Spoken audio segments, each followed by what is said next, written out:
started. Murph 98. Okay, I've been meaning to try the Marshall defense. And I can't, he's not letting me do it. He's playing knight to f3. Okay, well, last time I looked it up, it turned out you can play this c5 move immediately. So let's go ahead and do that. And let's keep the tension for a while. Maybe I'll do a little better this way. So yeah, he's lining up for the classical attack.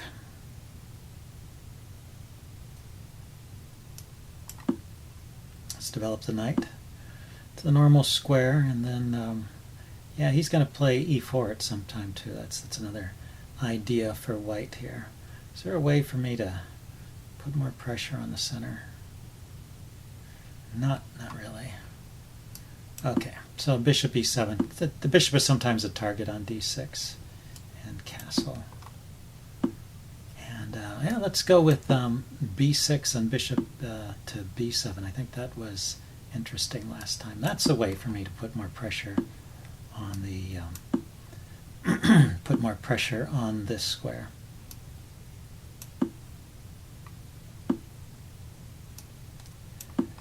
Yes, everything gets traded. Wow. And I get a tempo.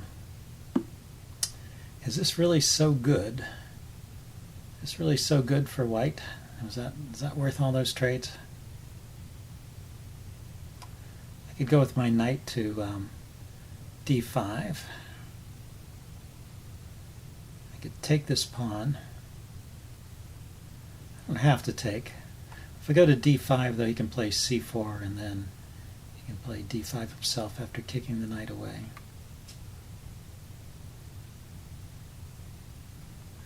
Let's develop a piece. I don't have to take right away, but maybe I will take pretty soon.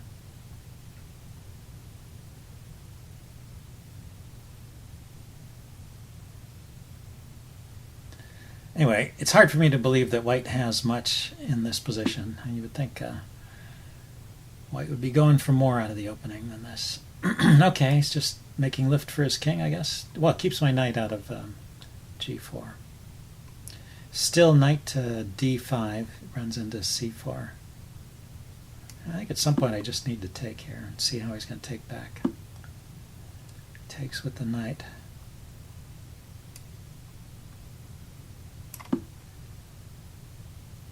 Now c4, I'm not sure accomplishes a whole lot.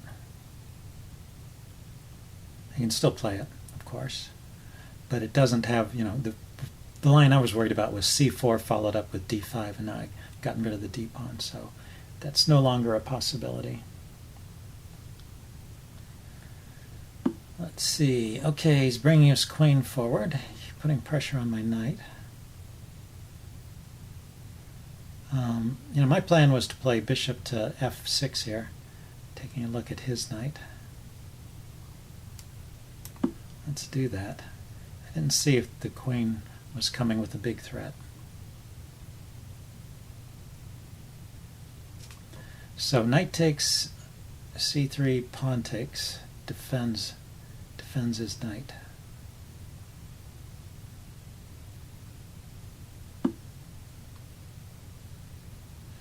Could have played something like knight to b4, I guess.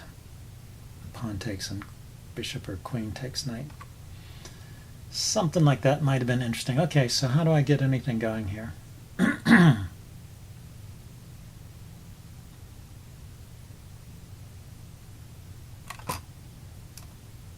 Maybe bring a rook to the d file. I'm controlling the f4 square with my queen and my knight, so he can't play bishop f4. He just wants to trade everything. That seems pretty dull. So bishop takes, knight takes, and then knight back here to defend against the mate threat. Maybe it's simpler to force the trade this way. Bishop takes, knight takes, and he doesn't even get his knight to. Okay, he doesn't want to go there. So now bishop takes, knight takes, and then knight to f6 hits the queen.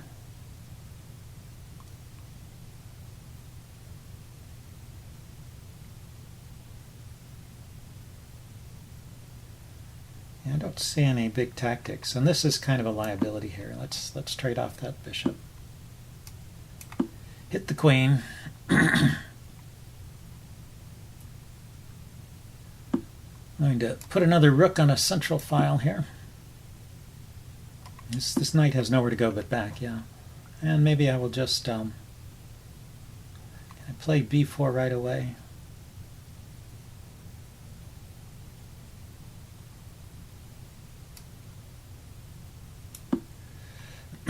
Okay, I want to play b4 or b5 and try and get a typical attack going. What's that called? It's called the minority attack. Here, maybe I'll start with, he's controlling the b5 square. So I can play a4, a5, a4, a3 even, and then grab the c pawn. Just push these queenside pawns forward, try and create a weakness over here that you can play against. And in the long run, there's a majority of pawns on the king side, maybe useful in the endgame. So he's centralizing his pieces too. And that's his idea. He's just going to close down the position. So if I go queen to c4, is he going to trade queens? Can I get my knight to that square?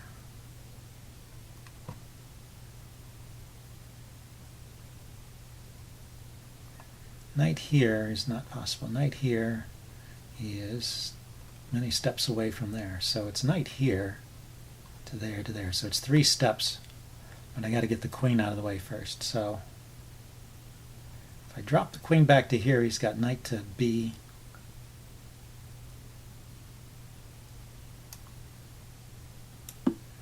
He can play knight to b5 there, but my queen can go back.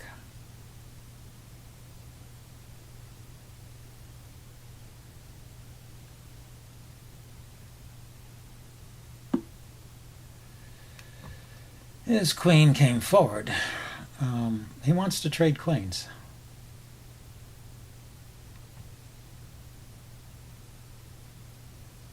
Maybe trading queens is okay if I do it on my terms. He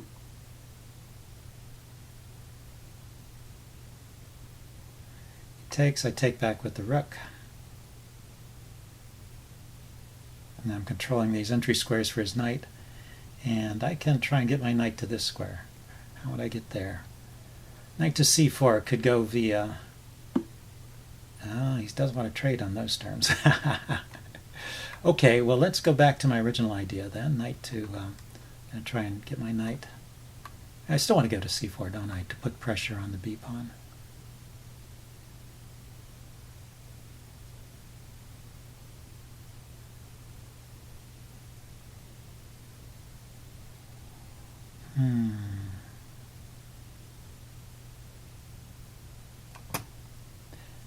Okay, yeah, let's go this way then.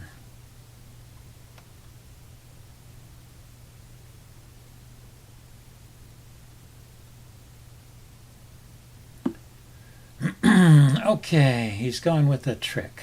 That's probably a good trick, right? He's hitting my queen and he's hitting the rook. So pawn takes knight, queen takes their check.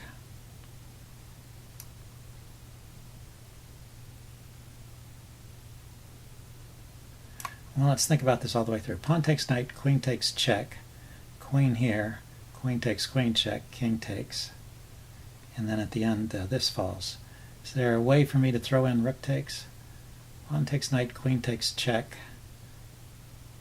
Everything's with check. That's annoying. So I should move my queen somewhere. I should move my queen somewhere where his queen is not taking it.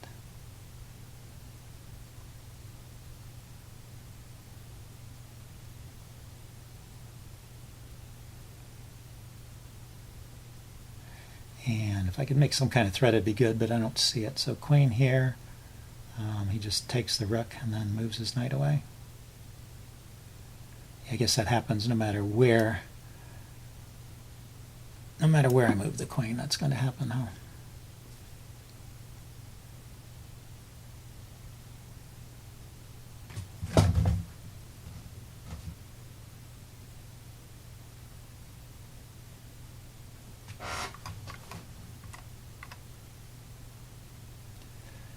Okay, I'm expecting him just to trade rooks and then save his knight. He just saves his knight, keeps the rooks on. Funny, funny, funny. Okay, well, I can continue with my plan, right?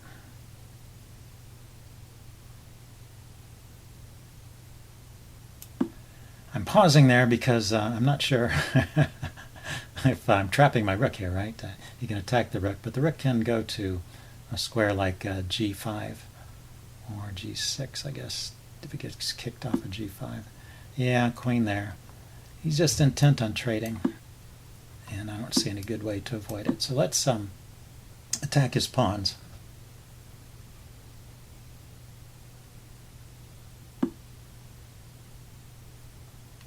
Okay, so he defends. Let's see. I need to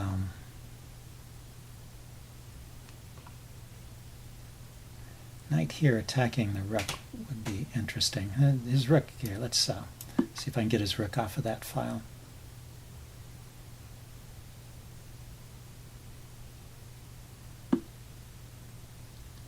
Going after that pawn, okay. But he did open up this file, so rook there defending it looks bad. I was just going to move my rook, but then I move this rook. He takes that pawn. I'll go here. I can't go there. This is really not all that pleasant.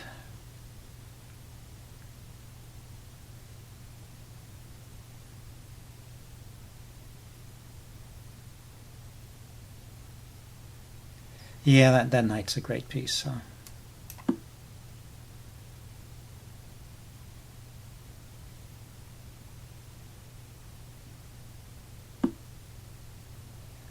So what can I do about it? How can I get rid of that knight?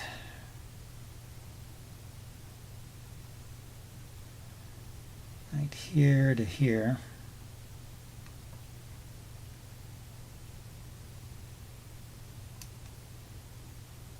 I guess here to here is a way to get rid of that knight.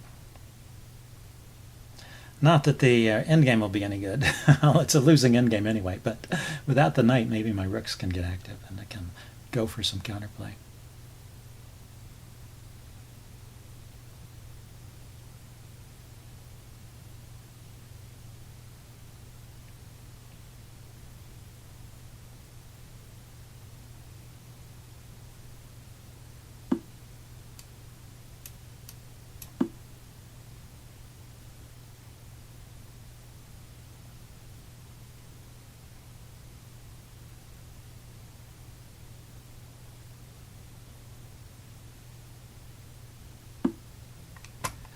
Yep, get the knight off. He can get a passed pawn here, or I can take with the rook.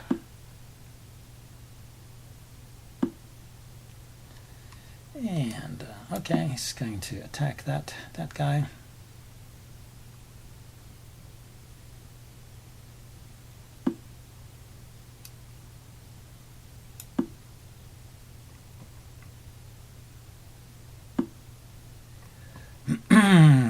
So should I go with the check first? I think I have to trade, don't I? Let's avoid the trade for a while. I want to try and double rooks over here on the 7th rank. And we'll see if I can get away with that.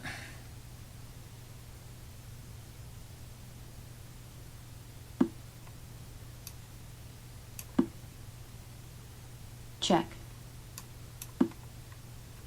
Can't check me here. He can continue to take pawns. Let's see, he can mate me is what he can do.